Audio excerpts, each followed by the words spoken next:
Welcome to burning topic. ఆ party గత దశాబ్ద కాలంగా దేశాన్నేలుతూ ముచ్చటగా మూడోసారి అధికారం చేపట్టింది. దేశంలో ఉన్న 29 రాష్ట్రాల్లో సగానికి పైగా రాష్ట్రాల్లో సొంతంగా అధికారంలో ఉంది. మరో 6-7 రాష్ట్రాల్లో మిత్రుల సహాయంతో ప్రభుత్వాలను కూడా ఏర్పాటు చేసింది. కానీ 10 ఏళ్లుగా ఆ పార్టీకి ఒక కల మాత్రం సాకారం కావటం లేదు. ఒకే ఒక్క భాష మాట్లాడే ఆ 2 రాష్ట్రాల్లో అధికారం చేపట్టాలనే లక్ష్యం మాత్రం పూర్తిగా నెరవేరటం లేదు. అయితే రెండింట్లో ఒక్క రాష్ట్రంలో మాత్రం మొన్న ఎన్నికల్లో కూటమి సహాయంతో అక్కడున్న ప్రభుత్వాన్ని పడగొట్టగలిగింది. మిగిలిన మరో రాష్ట్రంలో మాత్రం అధికారం చేపట్టలేకపోయింది. ఎన్నికలకు ముందు 6 నెలల వరకు ఆ రాష్ట్రంలో అధికారంలోకి రాబోతున్నామనుకున్న ఆ పార్టీ నాయకత్వ సమస్య కారణంగా చతికిల పడిపోయిందనే ప్రచారం జరిగింది. అయితే అప్పుడు ఇప్పుడు కూడా అదే సమస్య ఆ పార్టీని వెంటాడుతుంది. దేశానికి నాయకత్వం వహిస్తున్న ఆ పార్టీ ఒక చిన్న రాష్ట్రంలో ఆ పార్టీ పగ్గాలు ఎవరికి ఇవ్వాలి, రాష్ట్ర నాయకత్వం ఎవరికి కట్టబెట్టాలో తెలియక సతమతమవుతుందనిపిస్తుంది. ఈ విషయంలో ఒక కొలిక్కి రాలేక కొట్టుమిట్టాడుతుంది. పార్టీ అధ్యక్ష పదవికి పోటీ ఎక్కువ కావటం కారణంగానే అధ్యక్ష పదవిపై సస్పెన్స్ లో పెట్టిందనేది పార్టీలో టాక్ వినిపిస్తుంది. ఇంతకీ ఆ పదవి కోసం ఎందరు పోటీ పడుతున్నారు? మాజీ అధ్యక్షులు మళ్లీ మాకే కావాలని అంటున్నారా? అలా అంటుండటం వల్లే కొత్త అధ్యక్షుడి నియామకంలో జాప్యం జరుగుతుందా? కొత్త వారికి కట్టబెట్టాలని నిర్ణయం తీసుకోవడంలో అధిష్టానం అందుకే వెనకంజ వేస్తుందా? నిజానికి ఆ పార్టీ సారథ్య బాధ్యతల రేసులో ఉన్నవాళ్ళెవరు? ఇంతకీ ఏమిటా పార్టీ? Let's watch. 2014లో కేంద్రంలో అధికారం చేపట్టాక బీజేపీ అధిష్టానం తెలుగు రాష్ట్రాలపై ఫోకస్ పెట్టింది. 10 ఏళ్ల తర్వాత తెలుగు రాష్ట్రాల్లో బీజేపీ బాగా పుంజుకుంది. గతంలో గెలవనన్ని సీట్లు గెలవడం ఇందుకు నిదర్శనంగా చెప్పుకోవచ్చు. అయితే ఏపీలో టీడీపీ, బీజేపీ, జనసేనలు కూటమిగా ఏర్పడటం, వైఎస్ఆర్సీపీ పార్టీని ఓడించడం, కూటమి ప్రభుత్వం ఏర్పడడంలో బీజేపీ పాత్ర కీలకమని చెప్పవచ్చు. అయితే తెలంగాణలో కూడా ఒక దశలో అనగా ఎన్నికలకు ముందు 6 నెలల వరకు బీఆర్ఎస్ పార్టీకి బీజేపీ ప్రధాన ప్రత్యామ్నాయం పార్టీగా ఉండింది. ఇక తెలంగాణలో అధికారంలోకి వస్తుందన్న కాన్ఫిడెన్స్ కూడా కనిపించింది. కానీ అనూహ్యంగా తెలంగాణలో కాంగ్రెస్ పుంజుకుంది. దేశంలో బీజేపీకి ప్రధాన ప్రత్యామ్నాయ పార్టీ ప్రత్యర్థి పార్టీ అయిన కాంగ్రెస్ బీఆర్ఎస్ను ఓడించి తెలంగాణలో ప్రభుత్వాన్ని ఏర్పాటు చేయడం బీజేపీ అధిష్టానం ఊహించని పరిణామం. ఇక తెలంగాణలో ఇప్పుడు కాకపోయినా ఇక ముందైనా అధికారం ఎలాగైనా చేపట్టాలనే లక్ష్యంతో ఆ దిశగా అడుగులు వేస్తోంది. తెలంగాణపై పట్టు బిగుస్తోంది. అందులో భాగంగానే ఒక సమర్థవంతమైన వ్యక్తిని రాష్ట్ర నాయకత్వం బాధ్యతలు అప్పగించాలని చూస్తోంది. బీజేపీ రాష్ట్ర అధ్యక్ష పదవిపై ఆచిచూచి అడుగులు వేస్తుంది. అయితే తెలంగాణ బీజేపీ పార్టీ అధ్యక్ష పదవిపై పోటీ తీవ్రంగా ఉండటంతో అంతర్గతంగా పార్టీ కార్యకర్తల్లో అసంతృప్తి పెరుగుతోంది. ఇక ఎవరికి వారే నేనే కాబోయే రాష్ట్ర రథ సారథి అని వారి అనుచరులతో చెప్పుకోవడంతో అసలు ఎవరికి అధ్యక్ష పదవి వరిస్తుందనే అయోమయం నెలకొంది. పార్టీ కార్యకర్తలు కూడా గందరగోళానికి గురవుతున్నారు. అలా టీబీజేపీలో నాయకులకు కార్యకర్తలకు మధ్య సమన్వయం లోపం పెరుగుతోంది.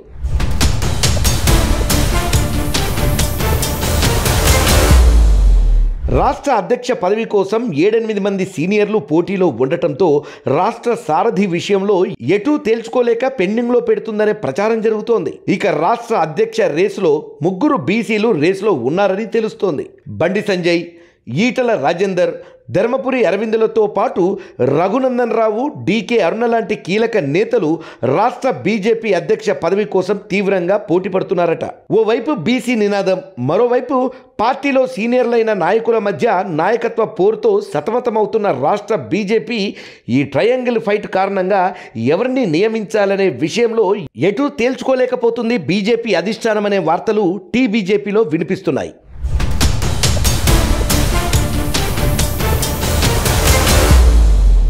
ఇక బీజేపీ అధిష్టానం ఫోకస్ మొత్తం తెలంగాణ మీద పెట్టింది. అందుకే క్షేత్రస్థాయిలో బీజేపీ బలం పెంచుకునేందుకు మరోసారి సభ్యత్వ నమోదుపై దృష్టి సారించింది. టార్గెట్ రీచ్ చేయాలని జేపీ నడ్డా బీజేపీ శ్రేణులకు పిలుపునిచ్చారు. ఇక మొన్న అసెంబ్లీ పార్లమెంట్లలో బీజేపీ గతంలో కన్నా ఎక్కువ సీట్లు గెలుచుకున్నా అధిష్టానం ఆ ఫలితాలపై హ్యాపీగా లేదని తెలుస్తోంది. బీజేపీ పార్టీ తెలంగాణలో ప్రధాన ప్రతిపక్ష పాత్రే పోషిస్తున్నా కూడా కార్యకర్తల్లో అసంతృప్తి పెరుగుతోందట. ఇక అలాంటి పరిస్థితుల్లో కార్యకర్తల్లో ఉత్సాహం నింపే విధంగా క్షేత్రస్థాయిలో పార్టీ పదవులు భర్తీ చేస్తోంది. మండల డివిజన్లతో పాటు జిల్లా అధ్యక్షుల పదవులను భర్తీ చేసింది.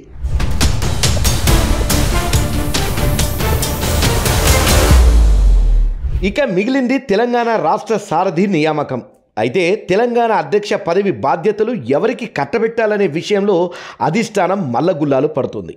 ఈ విషయం తెలంగాణ బీజేపీ పార్టీతో పాటు తెలంగాణ రాజకీయాల్లో సస్పెన్స్ థ్రిల్లర్ను మించిన హాట్ టాపిక్గా మారింది. ప్రస్తుత రాష్ట్ర అధ్యక్షుడిగా ఉన్న కిషన్ రెడ్డితో పాటు మాజీ రాష్ట్ర అధ్యక్షుడైనటువంటి బండి సంజయ్లను బీజేపీ అధిష్టానం కేంద్ర మంత్రులుగా నియమించడంతో ఇక రాష్ట్ర అధ్యక్ష పదవి కూడా మరొకరికి ఇస్తారనే ప్రచారం కొనసాగుతోంది. దీంతో బీజేపీ పార్టీలో చాలామంది సీనియర్లు చాలా కాలంగా అధిష్టానం వద్ద రాష్ట్ర అధ్యక్ష పదవి కోసం ఎవరికి వారే ఎలాగైనా రాష్ట్ర సారథ్య బాధ్యతలు చేపట్టాలని విశ్వ ప్రయత్నాలు చేస్తున్నారట. ఈ కోవలో మాజీ బీజేపీ రాష్ట్ర రథ సారథి కేంద్ర హోం శాఖ సహాయ మంత్రి బండి సంజయ్ కూడా ఉన్నారనే ప్రచారం సొంత పార్టీలో కూడా జరగడం విశేషంగా చెప్పుకోవచ్చు. దీనికి ప్రధాన కారణం బీజేపీ తెలంగాణ సారథ్య బాధ్యతలు చేపట్టాక బీజేపీ పార్టీ తెలంగాణలో బాగా పుంజుకుందనేది ఎంటా బయట అందరూ ఒప్పుకోవడమే ఇందుకు నిదర్శనం. సంజయ్ కూడా తన పదవీకాలం పూర్తయ్యాక కిషన్ రెడ్డిని నియమించడంతో ఆ సమయంలో కాస్త కలత చెందాడు అనే వార్తలు కూడా ఆ సమయంలో వినిపించాయి. ఆ సందర్భంలో బీజేపీ అధిష్టానం అప్పుడే కేంద్ర సహాయ మంత్రి పదవి ఆఫర్ చేసినా అందుకు సంజయ్ అంగీకరించలేదట. దీంతో బండికి జాతీయ ప్రధాన కార్యదర్శి పదవి ఇచ్చారనేది టాక్. కేంద్ర సహాయ మంత్రి పదవి కన్నా పార్టీ జాతీయ ప్రధాన కార్యదర్శి పదవికే సంజయ్ మొగ్గు చూపారట. ఆ పదవి హోదాలోనే కరీంనగర్ ఎంపీగా రెండోసారి నెగ్గారు. ఇక దేశంలో మూడోసారి బీజేపీ అధికారంలోకి రావడంతో బండికి కేంద్ర హోంశాఖ సహాయ మంత్రి పదవి వరించింది. అయితే సంజయ్కు కేంద్ర సహాయ మంత్రి పదవి కన్నా తెలంగాణ రాష్ట్ర అధ్యక్ష పదవి అంటేనే ఇష్టం అని ఆయన సన్నిహితులు చెప్పడం గమనార్హం. ఇక తెలంగాణ రాష్ట్ర బీజేపీ సారథిగా తనకు మరోసారి అవకాశం ఇవ్వాలని సంజయ్ అధిష్టానంను కోరారట.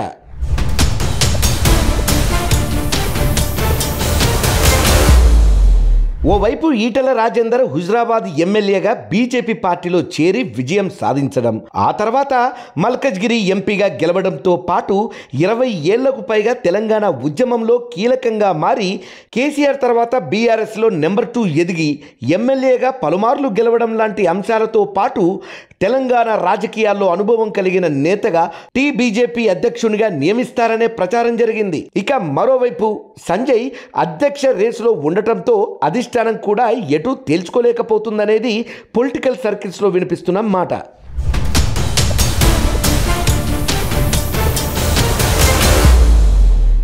గతంలో ఎన్నడూ గెలవని ఎమ్మెల్యే ఎంపీ సీట్లు గెలవడం పట్ల ఇటు బీజేపీతో పాటు అటు ఢిల్లీ అధిష్టానం కూడా సంతృప్తి చెందిందట. దీంట్లో 5 పర్యాయాలు బీజేపీ అధ్యక్షుడిగా బండి సంజయ్ చేసిన ప్రజా సంగ్రామ పాదయాత్రలు బీజేపీ పార్టీకి తెలంగాణలో చాలా పెద్ద మైలేజీగా తెచ్చాయని చెప్పవచ్చు. అయితే అప్పటికే ఎన్నికలు సమీపిస్తుండటంతో అధికారంలో ఉన్న బీఆర్ఎస్ పార్టీకి బీజేపీ పార్టీనే ప్రధాన ప్రత్యామ్నాయంగానే అంతా భావించారు. అయితే సంజయ్ పదవికాలం 3 ఏళ్లు పూర్తి కావడం, అధిష్టానం ఆ బాధ్యతలు అప్పటికే కేంద్ర సహాయ మంత్రిగా ఉన్న కిషన్ రెడ్డికి ఇవ్వడంతో తెలంగాణ రాజకీయాలు ఒక్కసారిగా మారాయి అనే ప్రచారం అప్పట్లో బాగా జరిగింది. మరో 6 నెలల్లో ఎన్నికలు ఉండగా సంజయ్ను రాష్ట్ర సారథ్య బాధ్యతల నుంచి తప్పించడం వల్లే బీజేపీ తెలంగాణ రాష్ట్రంలో వెనుకబడిందనేది కూడా బీజేపీ సొంత పార్టీలో కూడా వినిపించింది. చాలామంది బీజేపీ కార్యకర్తలు కూడా ఆందోళన చేశారు.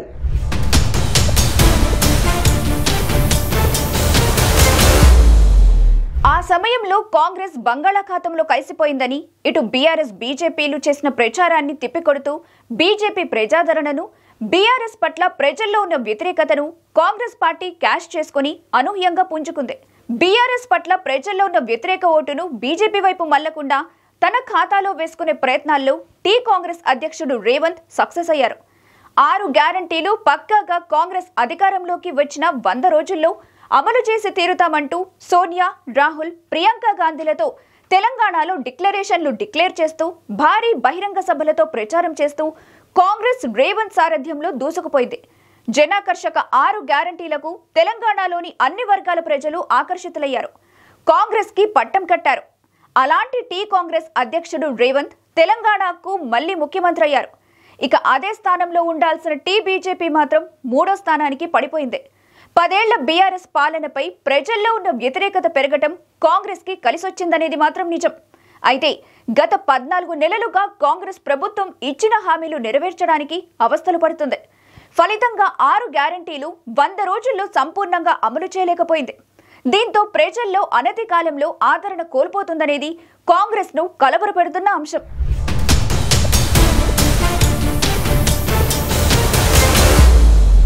కాంగ్రెస్ ప్రభుత్వంపై చెరోచెవిలో జోరిగల్లాగా ఇటు బీజేపీ అటు బీఆర్ఎస్ పార్టీలు విమర్శలతో హోరెత్తిస్తున్నాయి.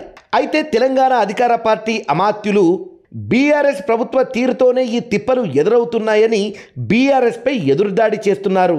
ఆ క్రమంలోనే కేంద్రంలో ఉన్న బీజేపీ ప్రభుత్వం రాష్ట్రానికి నిధుల కేటాయింపులో వివక్ష చూపుతోంది అని బీజేపీ పార్టీ నేతలపై ప్రతి విమర్శలు చేస్తున్నారు. కానీ గత ప్రభుత్వం చేసిన అప్పులకు వడ్డీలు కడుతూ రాష్ట్ర ప్రభుత్వం సంక్షేమ పథకాలు అమలు చేయడం కాంగ్రెస్ ప్రభుత్వానికి తలకు మించిన భారంగా మారింది. ఇదే సమయంలో ఇటు ఎమ్మెల్సీ ఎన్నికలు అటు స్థానిక సంస్థల ఎన్నికలతో పాటు మున్సిపాలిటీ ఎన్నికలు కూడా సమీపిస్తుండటంతో కాంగ్రెస్ కూడా కలవరపడుతోంది. దేశంలో ఏ రాష్ట్రంలో అమలు చేయని రైతు రుణమాఫీ తెలంగాణ కాంగ్రెస్ ప్రభుత్వం చేసింది. అయినా ఆ విషయమని గట్టిగా చెప్పుకోలేని దుస్థితి నెలకొంది. దీనికి ప్రధాన కారణం 80% రుణమాఫీ పూర్తవడం, మరో 20% రుణమాఫీ చేయలేకపోవడం. ఇదే అంశంలో ప్రతిపక్షాలు పదే విమర్శలు చేయడం మరో కారణం. సుమారు 21,000 కోట్ల రుణమాఫీ చేసినా రైతుల్లో అసంతృప్తి ఉండటమే ఇందుకు ఇంకో కారణం. ఇలా కాంగ్రెస్ హామీలు అన్నీ అమలు చేసినా పాక్షికంగా అమలు కావడం, సంపూర్ణం కాకపోవడం కూడా ప్రభుత్వానికి ప్రజల్లో ప్రతికూల వాతావరణంగా మారుతోంది. ఇక ప్రతి అంశంపై ప్రతిపక్షాలు బలంగా స్పందించడంతో ప్రభుత్వం పట్ల తక్కువ సమయంలో ఎక్కువ అసమ్మతి ప్రజల్లో రోజురోజుకు పెరుగుతోందనేది ప్రచారం వినిపిస్తోంది. ప్రజల ఆదరణ తగ్గుతోందని కాంగ్రెస్ కూడా కలవరపడుతోంది. అందుకే డైవర్ట్ పాలిటిక్స్ కు పాల్పడుతుందనే ప్రచారం కూడా జోరుగా జరుగుతోంది. ఇదే అదునుగా తీసుకొని బీఆర్ఎస్ ప్రధాన ప్రతిపక్ష పార్టీగా కాంగ్రెస్ పార్టీని ఇరుకున పెట్టే ప్రయత్నాలు ముమ్మరం చేసింది. ఓవైపు కేటీఆర్, మరోవైపు హరీష్ రావు, ఇంకోవైపు కవితతో పాటు 10 ఏళ్లు అధికారంలో ఉండి ప్రభుత్వంలో ఉన్న తెలంగాణ బీఆర్ఎస్ మాజీ మంత్రులు అంతా కాంగ్రెస్ పార్టీపై ప్రభుత్వంపై దండయాత్ర చేస్తున్నారు. కాంగ్రెస్ పై ముప్పెట దాడి చేస్తున్నారు.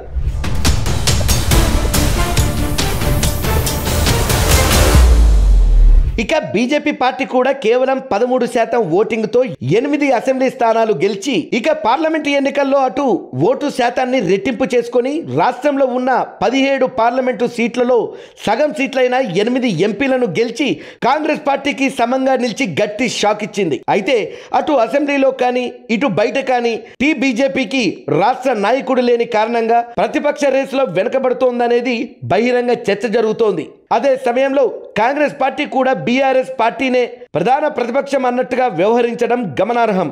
రాష్ట్ర అసెంబ్లీ బీజేపీ రెండో ప్రధాన ప్రతిపక్ష పార్టీగా మారడంతో పాటు రాష్ట్ర నాయకత్వం ఇంకా ఎవరికీ కేటాయించకపోవడం కూడా సొంత పార్టీలో అసంతృప్తి పెరుగుతోంది.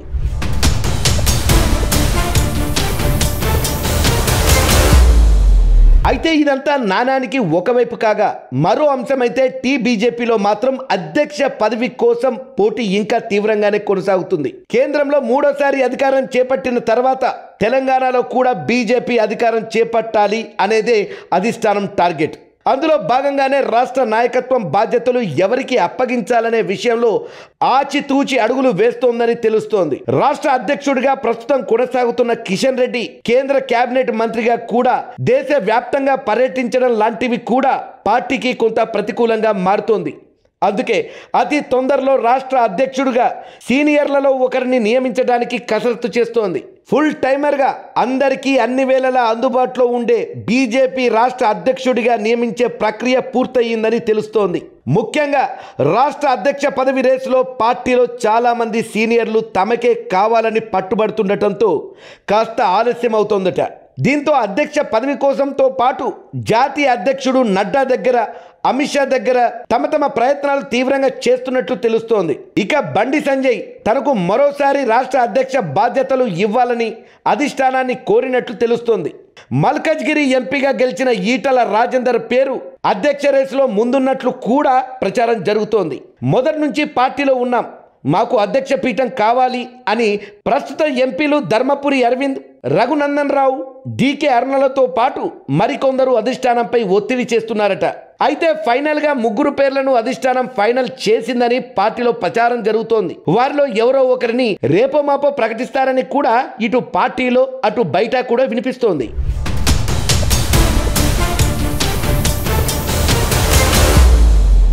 బండికే బీజేపీ సారథ్యమని కొందరంటుంటే మరికొందరు మాత్రం ఈటలకే అధ్యక్ష పదవి ఖరారు అయ్యింది అని చెప్తున్నారు. ఇక ఎవరికి బీజేపీ అధ్యక్ష బాధ్యతలు ఇచ్చినా ఆ పదవి మాత్రం ముళ్ళ కిరీటం అనే చెప్పాలి. కేవలం బీజేపీకి మాత్రమే కాదు, ఆ అధ్యక్ష బాధ్యతలు చేపట్టే వ్యక్తికి కూడా.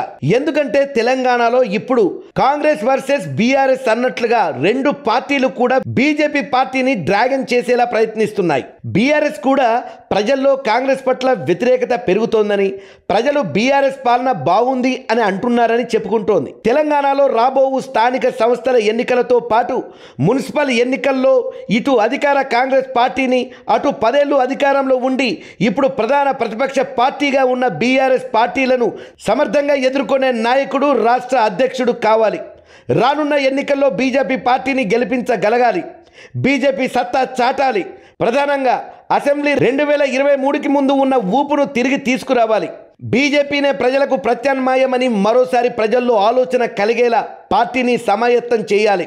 గత బీఆర్ఎస్ వైఫల్యాలతో పాటు కాంగ్రెస్ ప్రభుత్వ వైఫల్యాలను గట్టిగా జనంలోకి తీసుకెళ్లాలి. అదే సమయంలో కేంద్రం రాష్ట్రానికి ఇస్తున్న నిధుల విషయంలో కానీ అభివృద్ధి పట్ల ప్రజలకు బలంగా వినిపించాలి. రానున్న 2028లో రాష్ట్రంలో బీజేపీ పార్టీని అధికారంలోకి తీసుకురావాలి. అలాంటి నాయకుడి కోసమే బీజేపీ అన్వేషణ. అలాంటి నాయకుని మాత్రమే నియమించాలి అనేది అధిష్టానంలో ఆలోచన.